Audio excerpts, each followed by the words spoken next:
పిఠాపురంలో ఎందరు కమిషనర్లు మారినా పట్టణ అభివృద్ధి ఆమడ దూరంలో ఉండేది. ప్రభుత్వాలు మారినా, పాలకులు మారినా మున్సిపాలిటీ అభివృద్ధి అంతంత మాత్రమే ఉండేది.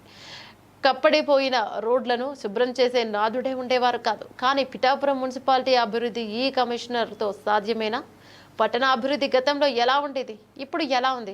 ప్రస్తుత పిఠాపురం మున్సిపాలిటీలో పలు మార్పులు జరుగుతున్నాయి. ప్రస్తుత municipal commissioner M Kanakarao Pithapuram రూపును మార్చేసేందుకు ప్లాన్ చేసుకున్నారు. ఒకప్పుడు మట్టితో కప్పబడిపోయిన రోడ్లు ఆక్రమించి షాపులు పెట్టుకుంటున్న వారిపై చర్యలు తీసుకునేందుకు సిద్ధమయ్యారు.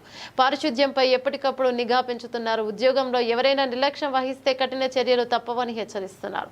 కరెక్ట్ గా ఉండాలంటూ అధికారులకు పదే పదే చెప్తున్నారు. దీనంతటికీ కూటమి ప్రభుత్వం, ఉప ముఖ్యమంత్రి పవన్ కళ్యాణ్ మద్దతు ఓ పక్క అయితే, కమిషనర్ కృషి కూడా మరో పక్క ఉంది. ఎప్పటి పిఠాపురం పుణ్యక్షేత్రంలో అడ్డు అదుపు లేకుండా గోవధ నిర్వహిస్తున్న వారిపై మున్సిపల్ కమిషనర్ ఉక్కుపాదం మోపారు. మరోపక్క రోడ్లను శుభ్రం చేయించి ప్రయాణికులకు సౌకర్యవంతంగా చేయిస్తున్నారు.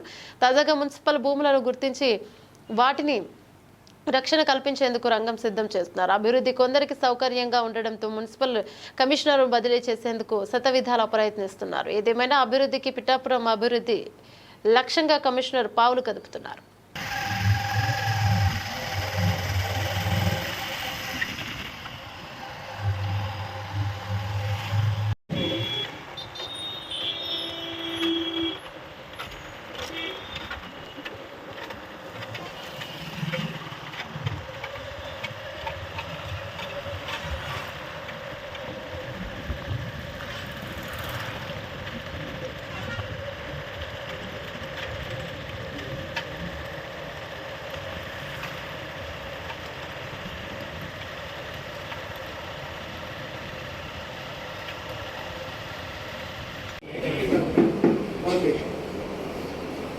ఇక్కడ ఆవులు కానీ లేదంటే గేదెలు కానీ మాంసం